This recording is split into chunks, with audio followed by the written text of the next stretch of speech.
Assalamualaikum warahmatullahi wabarakatuh. Sampurasun wargi dulur baraya sadayana, tepang dangu di sareng simkuring Mang Ian Kidemang Gunung Halu dina acara anu maneh nyaeta dongeng Sunda. Dongeng zaman kiwari ala kiwari anu nyarioskeun lalakon kahirupan mangsa bihari.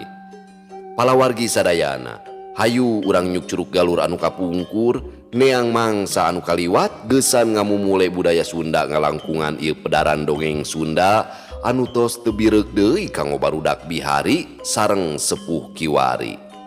Dongeng teh tatali paranti pikeun ngahibur urang lembur ngabagjakeun urang desa. Sasiereun sabeunyereun sok aya manfaatna pikeun neuleuman eusining kahirupan ngalangkungan carita dongeng. Malah mandar urang kageuing ku pepeling gesan ngomean lakuning perlampah beh dituna generasi nonoman kiwari tiasa terang ngeunaan kahirupan mangsa bihari atanapi kabaheulaan sangkan ulah nepikeun kapoekan poekeun obor teu apal jati diri ki Sunda nyaeta karuhun urang sadayana. Dina wangkid ieu simkuring sejamidangkeun hiji jejer carita anu judulna Gumilar bagian anu ka-12 karya Bapak E. Sukandar. Ieu mangrupikeun karya lawas nyaeta tahun 1860-an. Bukuna dicetak ku Pustaka Jaya nya palawargi. Simkuring teh aya kajabi ngangkat ieu dongeng Gumilar teh kanggo landong katineung mangsa kapungkur nalika simkuring masih keneh SD antawis tahun 80-85an anu didongengkeun ku kersana Mang Barna harita teh. Kumargi rasa katineung eta simkuring ngangkat di ieu dongeng Gumilar sakaligus simkuring ziarah ka makam kersana almarhum Mang Barna di Bayongbong Garut oge silaturahmi ka kulawargina. Atuh mugia kersana almarhum Mang Barna oge pangarangna Bapak E. Sukandar sing ditampi iman Islamna dicaangkeun alam kuburna nya. Dihapunten segala dosana ditempatkeun di iliin nyaeta taman-taman surga. Amin ya Allah ya robbal alamin. Kumaha salajengna ieu lalakon Gumilar ulah ka mana-mana tetep di channel Kisah Tanah Sunda. Namung sata acana dilajeng kade ulah hilap anu teu acan subscribe bangga di subscribe heula supados tiasa kenging notifikasi kanggo jejer carita anu salajengna oge nu sanesna. Kanggo anu parantos subscribe simkuring ngahaturkeun rebu nuhun laksa ketika bingahan mugia sing tiasa ngahibur janten rencang aktivitas palawargi sadayana nunuju di bumina bari masakna nya bari ngajahitna upami di tempat konveksi nunuju di perjalananana bari nyupiran pokona mahkum kadulur-dulur nu aya di lembur baraya nu aya di kota oge di pangumbaraanana ya simkuring ngahaturkeun rebu nuhun laksa ketika bingahan. Ulah hilap di like, di komen supados aya interaksi di antawis urang sadayana sareng di share dibagikeun atuh mugia wasilah palawargi anu kersa nge-share ieu link dongeng Sunda di zaman kiwari tiasa nanjeur deui nya share linkna palawargi supados teu nyangkolong ting kana waktos. Hayu urang sami-sami ngabanungan ieu lalakon Gumilar bagian anu ka-12. Mangga kaparayun sadayana wilujeng ngadangukeun prung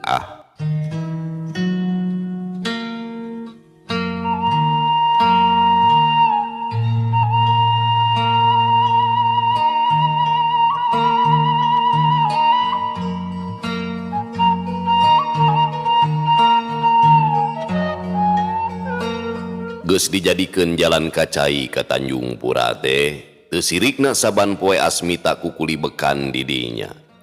Sok sanajan dilakukeunana teh bari nyamur anu maksudna pikeun maluruh Mang Dekong pikeun menta anakna nyaeta Gumilar. Teu hese neangan lembur nama lantaran basa dituturkeun tia teh kapan Mang Dekong nyebutkeun yen manehna teh sekeseler Tanjung Pura ngan ngaranjeng perenahna imahna malupu tacan kanyahoan ieu nu ngajadikeun kacida sulitna pikeun Asmita. Maluruh teh cukup kunerangkeun adeg pangadegna mangkaning deui dina maluruhna teh susulumputan da puguh manehna teh sasat keur buron Malah salila manehna ngayakeun panalung ti kante cicingna di saung tempat ngarengna bareto. Sedengkeun imahna mah culwe ditinggalkeun atuh ka batur salemburna teu pisan nembongan, ari lain kaunan mah sok datang da bubuhan butuh kudahareun. Sakali mangsa manehna meunang katerangan ti Mang Uhro. Mang Uhro teh anu pimpinan Doger Singkayo palawarginya anu mana anak Mang Dekong Nyi Asmi ngiringan dina eta Doger Singkayo teh ning. Sakali mangsa manehna meunang katerangan ti Mang Uhro anu boga sangkaan ieu nu keur neangan Mang Dekong teh pasti musuhna. Atuh pokoe dicaritakeun yen Mang Dekong teh geus pindah ka Cigasti leles katut budakna. Waktu Asmita nanyakeun di saha-sahana cicingna Mang Dekong teh anapok deui dicaritakeun di Kiparta minantuna. Tapi barang tamat Mang Uhro nerangkeun Mang Dekong anu ceuk pikirna tadi mangan ukur pikeun ngalejokeun. Tapi barang ras Mang Uhro inget yen eta teh salah. Kumaha lamun seug aya kajadian anu teu dipiharep ka Kiparta katut Nyi Asmi jeung anakna. Sabab sanyana mah Mang Dekong keur aya di padepokanana di puncak Gunung Talaga Bodas. Kukituna atuh Mang Uhro kacidahan deuleuleunana asa boga dosa make mereka terangan kitu. Hatena hayang buru-buru ngabejaan ka Mang Dekong, tapi di mana tempat padepokanana Mang Uhro sama sakali teu nyahoeun. Meunang beja kitu Asmita teu loba mikir deui. Tina bawaning ku geus ngarasa sono kanu jadi anak, belenyeng bae harita keneh oge ka Cigasti leles Garut.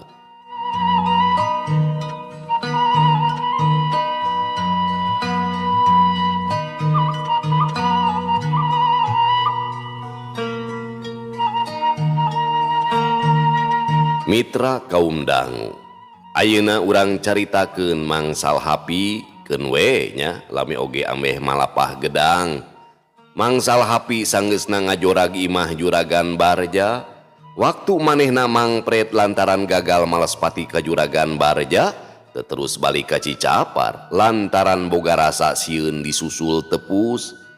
Sapeuting eta mah manehna kukuli wedan di kebon batur. Malah sarena oge di saung nu jauh ka ditu ka dieu. Isukna rebun-rebun keneh manehna geus mudun deui, tapi teu boga tujuan inditna teh ieu mah asal kaluar we ti daerah eta lantaran sieun kapanggih kudu ngabeledik. Datang ka Nangkapait masih keneh isuk, terus bae ka Cihuni. Na atuh kabeneran pisan. Ari gok teh manehna papanggih jeung batur sapagurona baheula mangsa keur diajar main po di Cianjur atuh terus bae dibawa ka imahna di Dungus Cili. Bari ngobrol nemungkeun di kasonona dumeh ulas-ulas taun papisah ayeuna tepung deui estuning sagala dicaritakeun. Sajabana ngadongengkeun lalampahanana sewang-sewangan oge nataan batur-batur sapagurona. Di antarana nyaeta Padarga anu ayeuna jadi punduh di Cigasti, baheula mah pada ngalantrah jadi pangarit di hiji paguron main po di Cianjur. Tidinya terus ke ujung kulon, tah didinya papisahna antara Mangsal Hapi jeung Padarga. Atuh Mangsal Hapi mah ngasakeun ulin pamonyetna, ari Padarga mah ngasakeun ulin Cimandebuhun anu saterusna kebat ka Karawang tembus Bangblas ka Cirebon. Sarta ti harita antara ieu dua batur sapaguron teh tacan tarepung deui. Kabeneran atuh, keun engke kukuring di anjangan atunya. Ceuk Mangsal Hapi bari seuri. Ras manehna inget ka budak lalaki jangjana anu harita mere cai oge cinggirna buntung sabuku.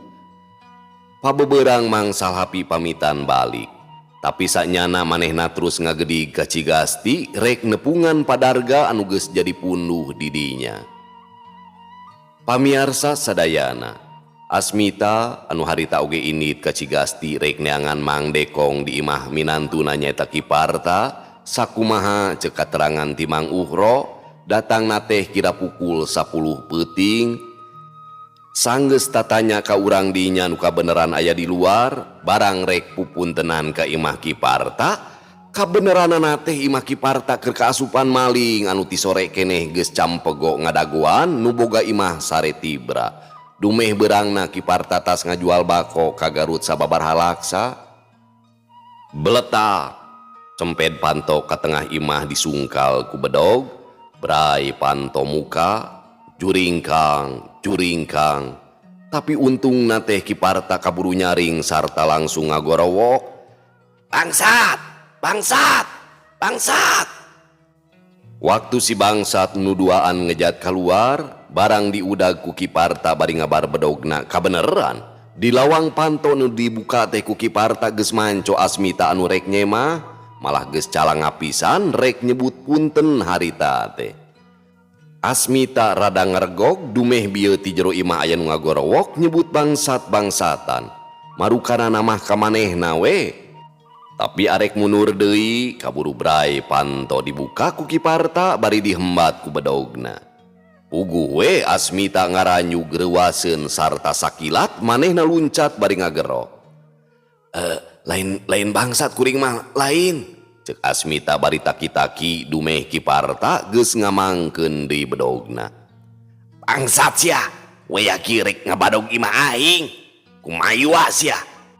Cek Kiparta bari hiu kolebat. Bedogna rek meulah beungeut Asmita nu katempona rewok jeung codet dina pipina. Lain rek ka bangsat kuring mah rek nanyakeun budak. Walon Asmita bari mundur. Kiparta sakedapan mah ngaregog dumeh ieu jalma natanyakeun budak sedeng tadi nu diudag di jero imah sidik bangsat, tapi lantaran curiga Kiparta tetep nganggap bangsat ka Asmita sarta pok bae. Rek naon sia mantok ka dieu peuting-peuting ari rek lain rek kabadog mah kumayu sia make api-api rek nanyakeun budak sagala. Bari seak narajang deui.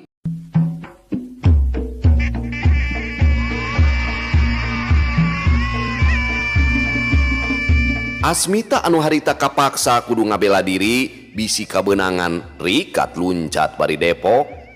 Barang lol bedogna Kiparta rek meulah hulu. Sakila tajong pamunyet Asmita geus ngajekuk kana palebah siku Kiparta. Najan teu parna lantaran Asmita teu boga niat rek jahat, tapi teu burung we Kiparta gagal ngadekna sarta bedogna meceleng ngagoloprak kana golodog.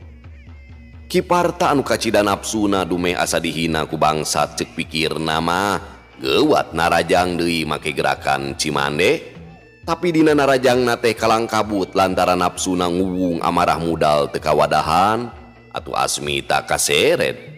Tadi nama rek ngejat ngelehan maneh ngan teu kaburu sabab beureup Kiparta geus nyayang manten kana careham. Nyel bae Asmita bijil nafsu. Nah asana teh kuteung teuingeun arek nyemah kalah dibangsatkeun pisan jeung memang kaayanana bahaya. Asmita nu harita ngajareg jeg deui ngarengkog bari meupeuh kulawit lep gerewel jadi leungeun Asmita nu kacerek ku Kiparta sarta dicentok satakerna bari disampakeun tuur rek ngabeset beuteungna. Tapi Asmita nu memang geus asak digemleng ku mangsal hapi nu jadi bapana rikat luncat bari nejeh tuur Kiparta. Tapi orok kaya Kiparta oge lain bantrak-bantrakeun nyaho kana pibalayeun lamun ditagenkeun tuurna bakal ngabeletok potong gentak manehna ngalesotkeun leungeun Asmita. Asmita teh eleh rikat sakiceup geus narik sukuna bre sirah Kiparta temong semu tungkul teu anta parah deui hiu puhu ceulina dibabu ku teunggelan kepang. Kiparta ngagilek bari nyodok kana iga Asmita ngan leuir teuing jebrot beheungna dipeupeuh. Tapi Asmita oge teu buru ngajengkang lantaran iga burungna asa potong disodok. Anu akhirna duanana bra-bru ngajaloprak ngan bae Asmita mah teu pati parna sarta masih keneh bisa ngawasa dirina. Nyi Asmi nu harita norojol bari meunang dangdan make pangsi singset barang datang mireungeuh salakina ngajoprak. Sakilat ngalayang bari nyabetkeun tajong sapu jagat wedalan Tanjung Pura nu kaitung matak bahaya.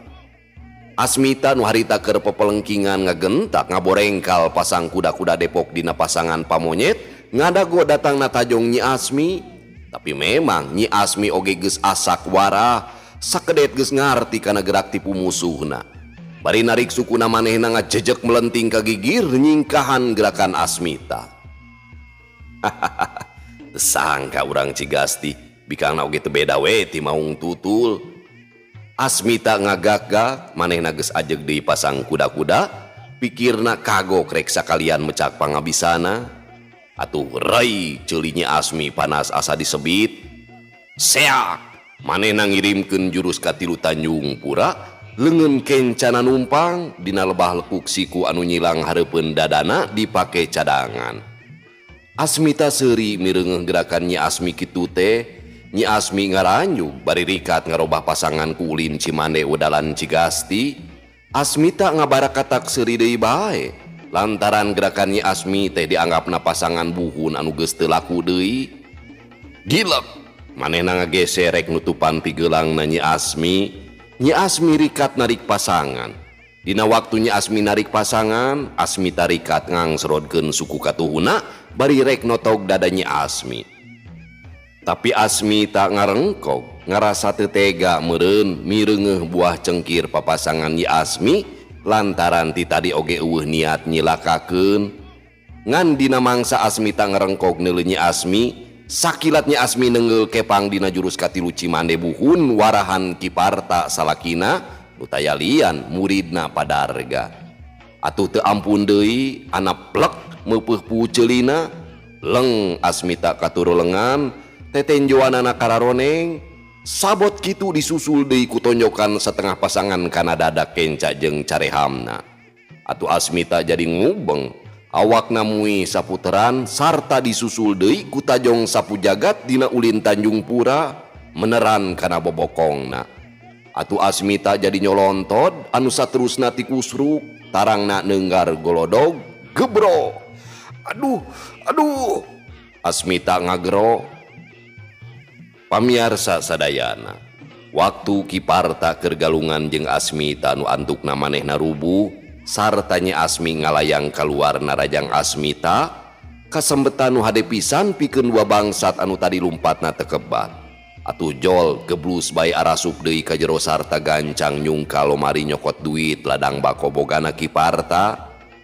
Ngan bae waktu si bangsat lumpat teh bakating kurusuh meureun, dumadakan lampu tempel ngadaplok dina tihang teh kabadug. Atuh bro bae murag sarta peupeus, minyakna ngabayabah anu antukna gur bae kahuruan ngabebela seuneu ngalentaban bilik. Ongkoh deui katebak angin, atuh sakedeung oge imah Kiparta jadi korban seuneu. Aduh ieu kahuruan. Nyi Asmi ngocea, cul Asmita anu ngagedebut sarta ngajurah roh kana golodog, jeleng luncat ka jero imahna anu geus ngabebela kahuruan. Atuh kitu deui Kiparta barang ngorejat hudang ngan berengbeng bae lumpat gogorowokan menta tulung ka tatangga-tatanggana lantaran imahna rada anggang tinu sejen. Tolong, kahuruan, tolong. Kiparta lulumpatan bari gogorowokan, lain geura nyalametkeun barang-barangna, ieu mah kalahkah gempeur.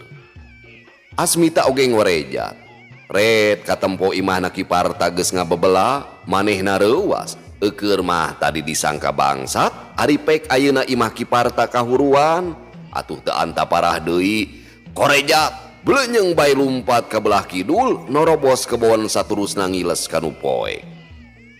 Waktu Asmita ngorejat sarta terus lumpat, kabireungeuh aya budak lalaki keur lulumpatan bari lulungu sarta nempokeun ka Asmita anu ngacir. Tapi Asmita teu barang pirosea lantaran ngarasa sieun disangka ngaduruk imah jeung rek maling. Atuh manehna kebat lumpat ninggalkeun imah Kiparta anu keur kahuruan seuneuna ngabebela.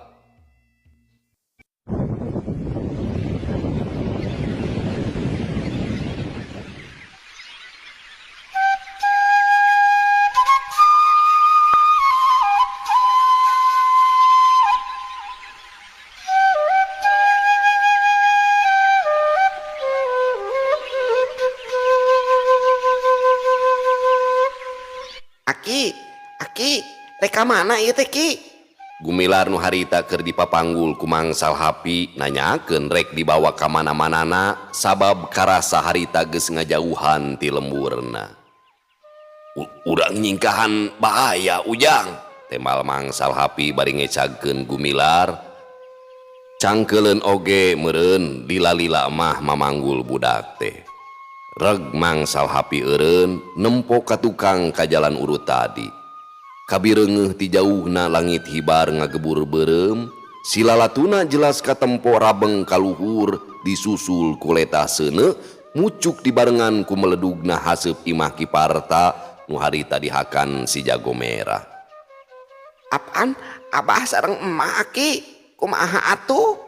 Gumilar melengun ka inung bapana bari milu neuteup langit nu burahay beureum. Nya engke oge nuturkeun jalu. Hayu ayeuna mah urang miang deui bisi kaburu kasusul ku nu dek deleka. Ceuk Mangsal Hapi bari gidig indit deui. Gumilar ditungtun nyorang jalan satapak nu karasa beueus. Katempo mah henteu tincakeun teh kawantu kalimpudan ku beleg-begna poek peuting. Mangsal Hapi sajeroning lempang teh hatena teu wudu bingung kamana nya kudu dijugjug mangkaning mawa budak. Tadi teh kira-kira pukul 4 sore manehna ngadatangan sobat sapagurona nyaeta Padarga nu bumen-bumen di Cigasti malah bari ngamuridkeun sagala. Kaimpungan ti deuketna ti jauhna rabul dararatang pikeun meuseuh diri ngalap elmu tina perkara elmu main pocimande. Poe eta manehna teu incah deui eukeur mah diandeg ku pribumi supaya mondok. Turug-turug Mangsal Hapi hayang bisa leuwih lila patepung jeung Jangjana atawa Gumilar anakna Kiparta anu sapopoena ulin teu jauh ti dinya. Tempo-tempo budak teh sok nempokeun nu keur hut-het di alajar jurus. Karasa dina hate Mangsal Hapi ka Jangjana teh beuki lila beuki nyaah beuki deudeu sakapeung manehna sok ngagerentes dina hatena lamun incuna kabeneran hirup keneh moal teu geus sagede kitu meureun. Oge dina kanyaahna moal bina tangtu kitu kieu rasana nyaah ka incu saperti nyaahna ka Jangjana anak deungeun-deungeun balangbangan. Peutingna waktu Mangsal Hapi geus sare tibra ngadadak digugubrag ku Padarga ngabejakeun aya nu kahuruan. Ari hudang nya we hibarna seuneu kajeueung. Jalma-jalma burber lalumpatan rek narulungan kohkol oge kadenge maningan tir dititirkeun. Mangsal Hapi jeung Padarga ting berebet lalumpatan bareng jeung nu loba. Ari breh teh ngemang boled tetela imah Kiparta ampir sakabehna dihakan seuneu. Breh katempo Kiparta jeung Nyi Asmi keur padamayang digolerkeun di hiji imah nu rada anggang. Tapi ari Jangjana mah teu katempo sakur nu ditanyakeun ka nu nulungan kabeh oge eueuh nu nyahoeun malah aya sangkaan boa-boa Jangjana mah masih kene aya di imah renghek. Kasurung ku rasa nyaah anu pohara. Mangsal Hapi ngajleng ka pakarangan imah kadenge jalma-jalma anu tinggorowok ngahulag ngageroan Mangsal Hapi. Taya nu didenge saurang oge ti pakarangan hareup ngagoreleng ka pipir bari pupuringisan ugu kahebos ku heabna seuneu. Barang red kadeukeut lombang runta kabireungeuh aya budak keur ngagoler barang diburu tetela Gumilar awakna mah teu naon-naon tapi dirina harita teh keur aya dina kayaan kapaehan. Kerewek bae budak teh dirawu jeleng manehna ka jero kebon. Memang di lebah dinya mah eueuh jelema anu narulungan lantaran kahalangan ku kebon. Atuh sama menanaker saurang oge eueuh nu nangenan yen Mangsal Hapi norobos ka dinya. Tadina mah Mangsal Hapi teh rek nyampeurkeun jalma nu loba tapi naha atuh hatena betjol boga kahayang nu lain-lain. Jorojoy we aya karep hayang ngukut ieu budak hayang ulah nepi kapisah deui saumur-umur. Ieu sababna nu matak Mangsal Hapi peuting-peuting kaluar ti lembur Cigasti bari mamanggul Gumilar budak teh moal dibikeun deui ka inung bapana. Kumanehna rek terus dikukut itung-itung gaganti incuna anu ayeuna can karuhan di mana ayana. hirup kene atawa henteu malah kana rupana oge tacan neuleu-neuleu acan siga saha-sahana. Sedengkeun Asmita nu tadi ngablesat norobos kebon, manehna kebat lumpat mengkol ka jalan rondaan rek make jalan biasa anu berasna ka banyu resmi. Tapi ngadadak ti lebak rabul anu lalumpatan, nu maksudna mah rek katongoh lantaran kageureuwahkeun ku sora kokol anu dititirkeun tandaning aya bahaya kahuruan. Asmita gewat mengkol deui ka katuhu anu saterusna ku kurubutan di jero kebon, sarta beras ka jalan satapak anu saterusna manehna ngagedig satengah lumpat. Kabireungeuh waktu manehna ngareret ka tukang, seuneu nu ngaduruk imah kiparta teh mimiti hibar ka luhur. Sangeus ngarasa aman lantaran memang geus jauh, dina pasir nu pinuh ku tatangkalan manehna eureun heula nyarande kana tangkal, ngajemprak di handap. Hatena nyeblak oge ari ras inget ka salaki pamajikan anu teu puguh-puguh jol-jol narajang rek nandasa sarta nepi ka derna galungan rebutan jiwa anu antukna manehna kudu ngalaman asor ku Nyi Asmi. Nyeh deui Asmita seuri ari ras ku pola sorangan. Waktu tadi gelut jeung Nyi Asmi, manehna make jalan jero rek nyodok dada. Tapi barang nyeung pinarep Nyi Asmi, manehna jadi teu tega. Sabot kitu kalah ka manehna nu jadi korban nepikeun ka muih dikepeng jeung ditinggang carehamna, anu saterusna manehna ditajong nepikeun ka Namru Neungar Golodog. Bari ngusapan careham jeung tarang urut Neungar Golodog, ras deui Asmita inget basa lumpat teh nempo budak lalaki nu umurna kira-kira 10 tahun, runcang rinceung kaluar ti imah, moal salah deui tangtu eta teh anakna. Keur ngeunah-ngeunah manehna ngareureuhkeun ka cape. Ngadadak manehna curing ceulina maneh dengdek-dengdek we lantaran ngadenge gebligna jelema anu leumpang. Beuki lila beuki atra kadenge malah kawasna leuwih ti saurang. Korejat Asmita cengkat nguliwed ka tukangeun tangkal kai anu disarandean bari megeg napasna ngadengekeun bisi bener jelema anu keur nyusul ka manehna. Curing Kang, tetela kabireungeuh aya nu keur leumpang tapi sigana mah ngan saurang disidik-sidik hayang awas lapur da puguh poe ukur tembong teh rigigna hungkul.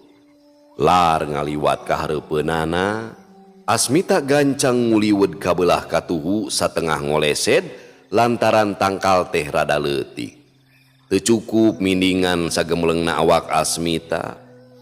Mangsalapi jongjo noyod tapi gumilar ngareret sok sanajan bener oge poek mongkleng kumanehna mah kadeuleueun aya nu nangkod dina tangkal kai. Aki, Gumilar maksudna mah ngabejaan ka mangsal hapi yen manehna teh tenyoan. Korosak, korosak, bletek, sada pangpung katincak. Mangsal hapi ngarandeg eureun ngareret ka belah katuhu malika Gumilar nu harita keur ditungtun aya di katuheueunana. Malah Gumilar mah merod lempang nate. Ari Asmita lantaran boga rasa sieun ka cing cirihi puguh sasat jalma buronan. Sedeng tadi deui disangka rek ngabangsat ku kiparta jeung kusabab aya kasempetan keur ngabela diri yen manehna lain bangsat anu rek ngajahat.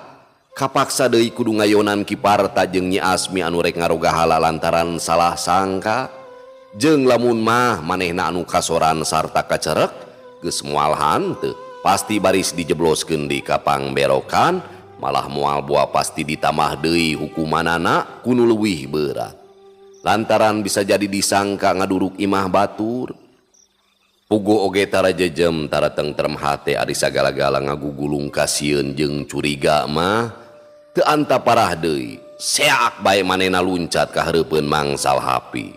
Leungeun katuhuna ngahiuk nyakar beungeut, sedeng leungeun kencana ngaguriwel di handap rek ngajamret kulit beuteung. Dumadakan eta mah buri nyai, dua kali kingkilaban pating buri nyai. Mangsal hapi nu ti tadi tacan mireungeuh, harita mah sidik aya nu megat. Geus teug bae dina hatena tangtu ieu anu ngudag, lantaran dina hate manehna oge boga rasa sieun ka cing cirihi. Dumeh geus mawa Gumilar anakna kiparta. Ki, awas Aki. Gumilar ngagorowok ngabejaan mangsal hapi anu aya dina ancaman bahaya. Pamonyet. Mangsal Hapi kaget bari jeung jeleng luncat ka tukang. Sanajan bener harita poek, tapi ku gerakan Asmita ngagajeleng jeung ngaronto, Mangsal Hapi sadar kana pibahayaeun, sakilat ngagajeleng bari ngajewang Gumilar sinarada anggang. Asmita nya kitu kene, ngaranyug lain memeueusan barang ngadenge omongan eta jelema, sakitu poekna teh manehna bisa neguh kana gerakanana. Sajongjonan manehna nelek-nelek hayang teges, tapi da poek puguh peuting, temongna ukur remeng-remeng. Atuh Mangsal Hapi sanggeusna merenahkeun Gumilar, mireungeuh lawanna siga nu keur ngadago teh. Seak bae naraja ngagunakeun jurus-jurus cimande. Hayang nyaho gerakan saterusna ieu jelema anu teu gugur teu angin, jol-jol narajang tur tadina gerakan pamonyet anu pikeun manehna mah pan geus hatam. Asmita rikat luncat ka gigir bari meupeul leungeun musuh ku leungeun katuhu, sedengkeun leungeun kencana ngaronjang rek ngarawel daun ceuli. Mangsal Hapi ngagilek, awakna ngerelep ka handap, manehna ayeuna mah rek ngajamret kulit beuteung sedeng leungeun nu hiji deui dipake nakis leungeun musuhna nu rek ngajamret ceuli. Asmita ngarempod, teu sudi ari kulit beuteungna kudu dijembol batur mah. Bari satekah polah leungeun katuhuna ngarames ramo-ramo musuhna anu meber semu ngeked. Tapi Mangsal Hapi oge puguh lain jago sagawaya, malah kapan ieu teh mandahna pamonyet. Leungeun manehna nu rek dirames malah miheulaan ngaguriwel kana pigelang anu saterusna dipurilitkeun satakerna ditekuk ka tukang. Maksud Mangsal Hapi mah rek ditewak hirup-hirup, rek ditanya nu sabenerna kunaon jol-jol narajang miheulaan bari teu puguh nu jadi lantaranana. Tapi da puguh Asmita oge lain jalma bantrak-bantrakeun, tanagana leuwih gede ti Mangsal Hapi. Najan bari nahan ka nyeri, sakilat sukuna nojar ka tukang dina gaya mencek luncat, bisa bae keuna kana kantong semarna mun Mangsal Hapi teu nyingcet mah. Manehna salamet, kalecina teu kaganggu, tapi oge Asmita geus hasil nyalametkeun awakna tina cangkeman musuh. Asmita nu masih kene nyeri leungeunna balas dipurilitkeun, nafsuna beuki ngagugudag lain di kieuna. Bari luncat dina gerakan monyet naruk hangasa, manehna satekah pola hayang namatkeun riwayat musuhna. Tapi kalawan teu disangka-sangka, dina gerakan anu luar biasa Mangsal Hapi geus bisa newak badan Asmita anu saterusna dibantingkeun. Bareng jeung ngaguakna sora Asmita, oge kadenge sora Wijana alias Gumilar anu ngajerit disusul ku gorobasna sora barang anu ragrag kana gawir. Mangsal Hapi reuwas, ngagentak manehna muru ka tempatna jangjana tadi. Tapi teu kasampak sabab geus eueuh, oge jelema nu jadi musuhna geus teu katemong deui jungkiring-jungkiringna acak. Disasar ku suku, sing horeng bener we palebah dinya teh jungkrang, geus teu bae dina hatena pasti musuhna teh ragrag, oge jangjana ka bawa ragrag. Jana, jangjana, ujang, ujang, ujang. Mangsal Hapi ngagorowok satekerna, tapi lebeng eueuh nu nembalan.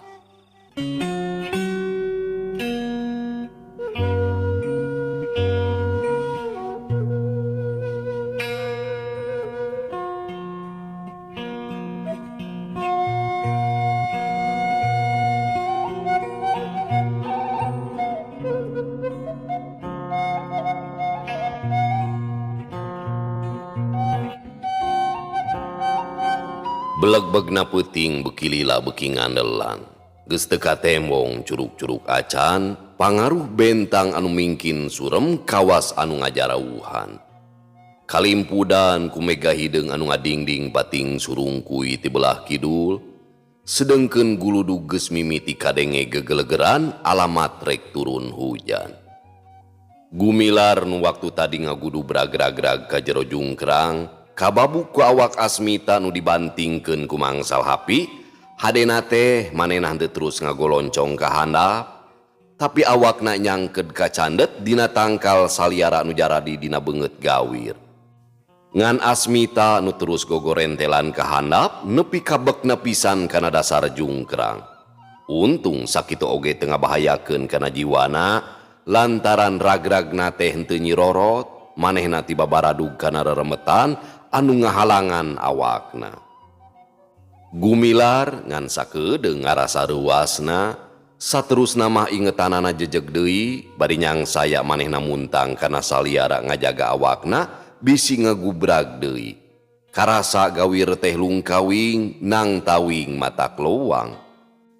Waktu mangsal hapi gegeroan lain teu kadenge ngan manehna teu wani nembalan, curiga ku jelema nu ngagugubrag bareng jeung manehanana tadi sieun nandasa lantaran cek pamikirna tangtu manehna harita oge teu jauh ti dirina. Mangsal hapi ongkoh-ongkoh baik kakarayapan sisi gawir tadi nama teu kapirosea yen lebah dinya teh aya jungkrang. Bari dibarengan cumeluk Guragro teh hatena mah geus teu puguh rarasakeunana. Gegede nama hariwang sok sieun budak teh kumaha onam, manehna nempoan ka handap, panonna teu sirikna dibelel-belelkeun hayang nembus melewongna jungkrang nu ngagableg hideung.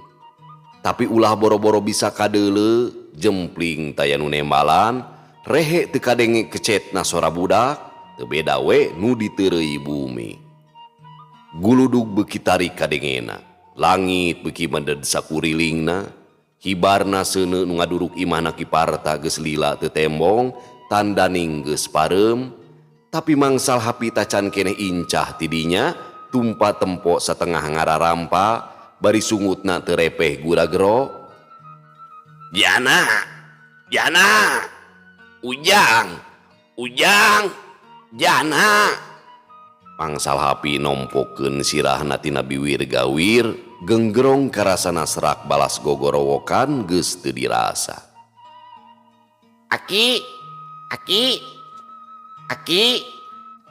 Kakara ayeuna mah Gumilar wani nembalan, sangeus sidik jalma nu tadi bareng ngagugubrag teh eueuh di dinya lantaran kadenge ngagorobasna ngajauhan. Jana, di mana Ujang teh Jana? Munti berang mah piraku teu katara arahna, ngadadak rasa melang mangsal hapi ilang teu sakara-kara barang ngadenge sora wijana. Iya Aki, iya di dieu. Gumilar ngangsrod naik ka luhur, ngarayapna ati-ati pisan, leungeunna ngopepang neangan cecekelan anu sakirana pageuh dipake muntang.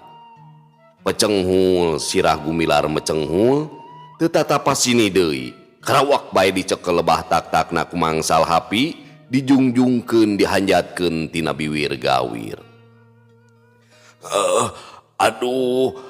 Teu naon Kasep, Jalu, teu naon. Mangsal hapi hari weus-weus teu kalis ku poek, awak budak teh disasar ditatap diusap bakating ku deudeuh. Teh Aki, ieu we bitis jeung siku barared. Walon Gumilar bari ngarampasi kuna nu raraheut karasa peurih. Nya syukur atuh teu nanaon mah. Nakumaha atuh nepi ka milu ngagubrag Jana teh. Katubruk Aki, waktu jalma nu tadi teh dibantingkeun ku Aki, awakna ngababu ka Jana. Jana mah nyangsang, manehna mah terus ngagulutuk sigana mah ka handap. Boa-boa, boa-boa. Pae Aki? Nya, pantesna teh teu sangka aya jungkrang lebah dieu. Mangsal hapi ngahruk rumasa jadi jelema gede dosa mun nepi ka paeh teh. Teu ada Aki, tadi oge ka kuping ku gorobasanana teh, terus nyingkah sigana mah. Nya muga-muga we atuh, muga-muga bae teu nepi ka binasa. Tungan saha atuh teu pugu-pugu jol narajang we. Ceuk mangsal hapi bari ngareret ka palebah jungkrang. Ayo atuh urang ka emak Aki, seuneu teh tos parem geuning. Ceuk Gumilar bari ngareret ka langit nu tadi hibar. Alah, ulah waka Jalu, loba keneh musuh. Urang jeung Aki we heula ayeuna mah, keunda emak jeung abah mah moalna naon. Urang akod we nya bisi teu kuat mah. Ceuk mangsal hapi bari dongkok ngasongkeun tonggongna, sabisa-bisa manehna ngabobodo Gumilar sangkan daekeun milu ka manehanana. Gumilar teu ngomong deui. Teuing percaya we meureun kana caritaan Mangsal Hapi. Gegedena mah manehna teh geus kaancikan ku rasa resep jeung nyaah nu nyangkewok dina hatena. Teu hese karawak we kana tak-tak anu saterusna manehna nangkon ngadaplok dina tonggong Mangsal Hapi. Engke mah rek balik deui nya abahnya Ki. Ceuk Gumilar nanya bari anjeun ceuleuh dina tonggong. Gue engke mah ayeuna mah mending jeung aki we heula. Keun da sarua kene aki hidep aki oge. Mangsal Hapi ngabobodo. Aki jana mah da aki engkong bapana emak. Pan aki mah bapana Abah Ujang. Temal Mangsal Hapi teu kapala ngabohongna teh. Ih, nah atuh geuning tara ka imah aki teh. Asa minta cai oge lain ka imah kala terus indit. Oh, harita mah aki teh heuh tacan nyaho Ujang. Da baheula mah Abah Ujang teh cicingna di Garut. Ari aki gawe nangan abur-aburan resepnya nyabaan. Mangsal Hapi teu euleum-euleum. Gumilar jempe manehna ngerasa yakin yen ieu teh bener we akina. Karasa kanyaahna boh dina rengkak boh dina ucapna teu beda we ti Mang Dekong. Atuh Mangsal Hapi terus noyod nitenan tincakeun. Hatena mah seuri ari ras kula lampahan bakating ku resep jeung nyaah kawijana nepi ka nekad make jeung ngabohong sagala.